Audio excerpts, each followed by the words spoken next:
आज मधुपुर शहर के लिए काफी गौरव का दिन है। जी हाँ, मधुपुर का होनहार बच्चा अरमानुल हक, जिन्होंने जेपीएससी 7th टू 10th की फाइनल परीक्षा में पूरे झारखंड में तीसरा स्थान प्राप्त किया है। साथ ही पुलिस सेवा में इन्होंने दूसरा स्थान प्राप्त किया है। अरमानुल हक 24 वर्षीय हैं और एक पिता के लिए सबसे बड़ी खुशी की बात या उसकी सफलता तब होती है जब उस पिता की पहचान उसके बेटे से हो। जी हाँ, आज अरमान से पहचान अब नगर परिषद उपाध्यक्ष टार्जन उर्फ जियाउल हक की होगी। जी हाँ, सबसे पहले अरमान जी आपको बधाई, शुभकामनाएं की सफलता के लिए।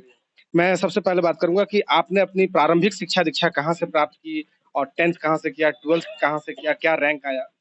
जी, मैं मेरी जन्मभूमि भले ही मधुपुर लालगढ़ में है, लेकिन मेरी प्रारंभिक शिक्षा दीक्षा गिरिडीह में बीएनएस डीएवी पब्लिक स्कूल से पूरी हुई है।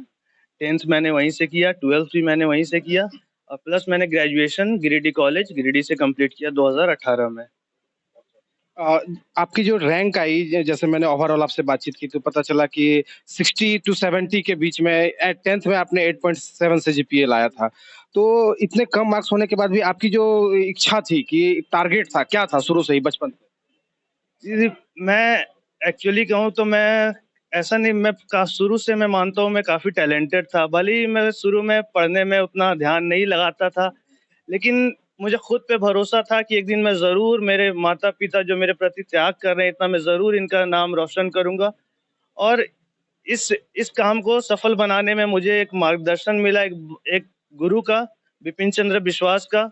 उनका मैं जितना भी शुक्रिया अदा करूँ वो काफ़ी कम होगा। उन्हीं के बदौलत, उन्हीं का बहुत बड़ा योगदान है मुझे आज इस मुकाम पे लाने का।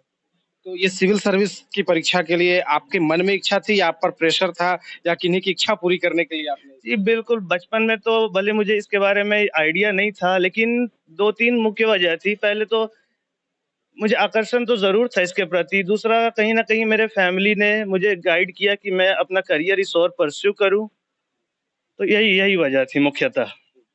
जैसे कि आप राजनीतिक घराने से आते हैं, यूँ कहें आपके दादाजी एक शिक्षक रहे हुए हैं, प्रधानाचार्य गोड्डा हाई स्कूल में रहे हुए हैं। उनसे भी आप ज़रूर प्रेरित हुए होंगे। तो राजनीति में आपके पिताजी हैं, तो क्या आपको ये नहीं लगा कि मुझे राजनीति चूज़ करना चाहिए? जी, ज़रूर आप कह रहे हैं कि राजनीति कर रहा है, लेकिन ऐसे में सिर्फ़ मेरे पिताजी हैं। मेरे दादाजी एक शिक्षक थे, प्रधानाध्यापक थे गोड्डा हाई स्कूल के। तो पॉलिटिक्स के प्रति सच बोले तो मुझे कभी आकर्षण आकर्षण नहीं हुआ। मतलब पापा जिस तरह मेहनत करते थे, मुझे नहीं लगता था कि मैं इतना मेहनत कर पाऊँगा। तो मैं अपने तरफ से समाज को जो दे सकूँ, मुझे लगा मैं पढ़ के दे सकता हूँ, तो उसी उसी तरह से मैंने देने का कोशिश किया। जिस तरह से आप जब चुनाव जब आते थे, आपके पिताजी जिला परिषद का चुनाव लड़े, कई सारे चुनाव, नगर परिषद उपाध्यक्ष का चुनाव लड़ा, हाँ, मम्मी चुनाव लड़ी, तो उस समय क्या आपको नहीं लगता था जैसे और राजनीतिक घरानों के उनके बेटा-बेटी सभी चुनाव मैदान में उतर जाते हैं, तो आपको नहीं लगा मुझे उतर के इनकी मदद करनी चाहिए? उस समय आप पढ़ाई में लगे रहते थे या कभी आपके मन में आता था कुछ ऐसा बात? मुझे लगता है कि कोई भी खुद की सफलता पे ज़्यादा फ़ख्र किसी को भी महसूस करना चाहिए। जैसे मेरे पिता को खुद सफल होना था, इन्होंने अपना करियर परस्यू किया। मेरी ख़्वाहिश कुछ और थी, मैंने अपना करियर परस्यू किया। तो इस वज़ह से मुझे कभी आकर्षण नहीं हुआ कि मैं इधर जाऊँ, इनके साथ इस सब में जाऊँ, रैली वग़ैरह में। अब आप सफलता प्राप्त कर चुके हैं, अब क्या लगता है अब आप जिस सेवा को चुने हैं पुलिस सेवा चुनने का मुख्य कारण क्या है? ये पुलिस सेवा चुनने का मेरा 2-3 मुख्य वजह है। पहला कि पुलिस सेवा में जो रोमांच और चैलेंजेस हैं, उसने मुझे हमेशा से आकर्षित किया। दूसरा कि मैं भी उस सिस्टम का पार्ट होना चाहता हूँ, जो लोगों को आश्वस्त करता है कि आप अपने घरों में आराम से सुख चैन की नींद सो सकें। और तीसरा कि मैं जो समाज में जो पिछड़े वर्ग हैं, उनके प्रति सामाजिक न्याय सुनिश्चित करने का मेरी बहुत ख़्वाहिश है। इस वजह से मैं पुलिस सेवा को मैंने ऑप्ट किया। आपके पिताजी लगातार पुलिस से या प्रशासन से हमेशा किसी न किसी समस्या को लेकर भिड़ते रहे हैं। तो अब आप उन्हें कोई सीख देंगे कि किस प्रकार से हम उनको काम करना चाहिए? जी, मुझे लगता है कि जो समाज के पिछड़े वर्ग के लिए जो मेरे पिता काम करते हैं, तो मैं उन्हें मैं उन्हें ये बोलना चाहूँगा कि आप बिल्कुल समाज के लिए लड़ते रहें। हमारा अगर कोई मुझसे पूछे कि हमारी ज़िंदगी में लक्ष्य क्या होता है, तो हमारा लक्ष्य यही होता है कि दूसरों की मदद करना, और ये मेरे पिता बखूबी निभाते हैं, और मैं इन्हें और भी बोलूँगा कि ये ज़रूर और प्रोत्साहित करूँगा मैं इन्हें।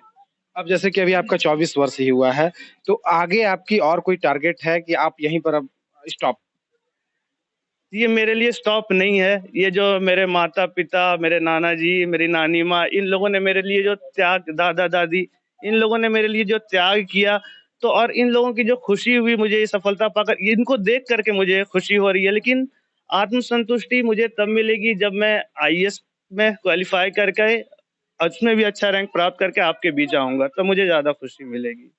बिल्कुल ही, इनका सपना है कि ये यूपीएससी क्वालीफाई करें, लेकिन एक एक बेटे को सफल बनाने में सबसे बड़ा त्याग माता-पिता का होता है। वो त्याग टार्ज़न जी ने बिल्कुल कर दिखाया है। कहा भी जाता है, बाढ़े पूत पिता के धर्म में। पिता का धर्म कर्म अगर अच्छा होता है, तो उसके बेटा-बेटी ज़रूर सफलता प्राप्त करते हैं।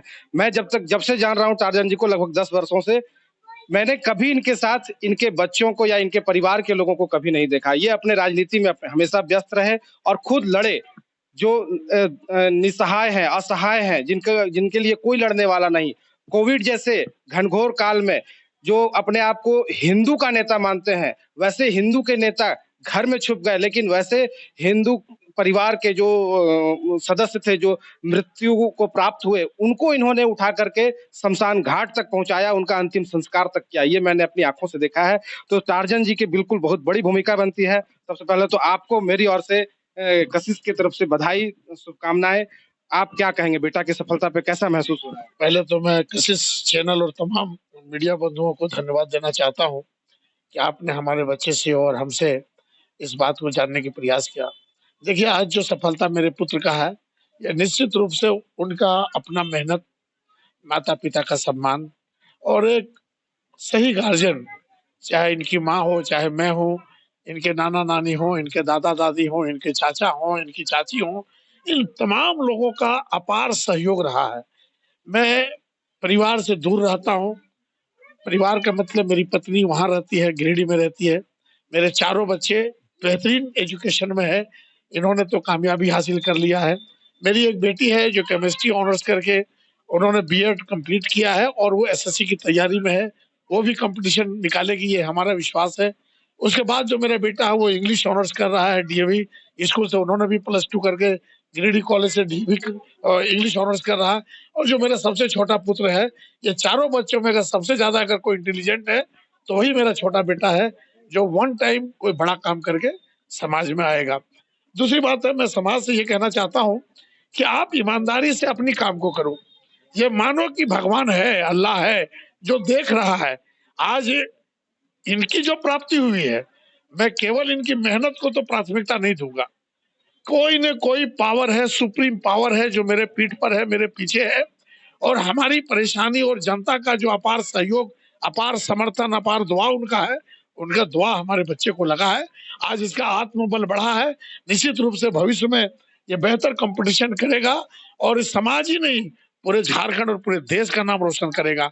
कल हम लोग जब बाजार में उतरे, बाजार में चल रहे थे, बहुत सारे लोग, व्यवसायी वर्ग, बहुत सारे मारवाड़ी समाज के लोग, चौधरी समाज के लोग, अकलियत के लोगों ने ये कहा कि लालगढ़ जैसे जगह पर इस प्रकार का रिजल्ट लेके आना निश्चित रूप से लालगढ़ का भविष्य को तय करता है। आज लालगढ़ जो पहले जिस नाम से भी जाना जाता हो, विगत 10 वर्षों में लालगढ़ में अपार परिवर्तन हुआ है और उस पर सोने पे सुहागा आपके बेटे ने जो कंपटीशन लाया है, तो लालगढ़ का चरित्र ही बदल दिया, वहां का सीन ही बदल दिया। मैं विशेष करके अपने गांव मोहल्ले वासी से इस चैनल के माध्यम से अपील करना चाहता हूं कि आप हमें देखकर आगे बढ़ें। आप भी एक दिन हमारी जगह पर आ जाएंगे, ये हमारा विश्वास है, ये हमारा संदेश है, ये हमारा लक्ष्य भी है। जिस प्रकार से मैंने एक बार बात की, रणधीर सिंह उस समय कृषि मंत्री हुआ करते थे, अभी विधायक हैं सारठ के। हमने पूछा आपके बेटा क्या करते हैं, तो बोला नेता का बेटा तो बेटा नेता ही बनेगा।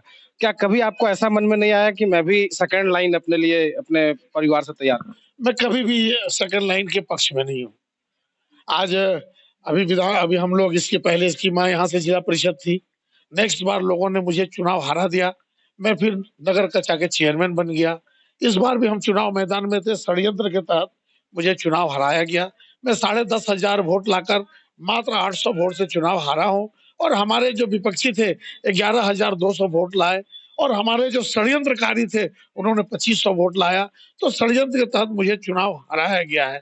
आज मेरा भाई एक चुनाव मैदान में आया। मैं नहीं चाहता हूं कि बच्चों का भविष्य, राजनीति ये बहुत ही कठिन सफर है।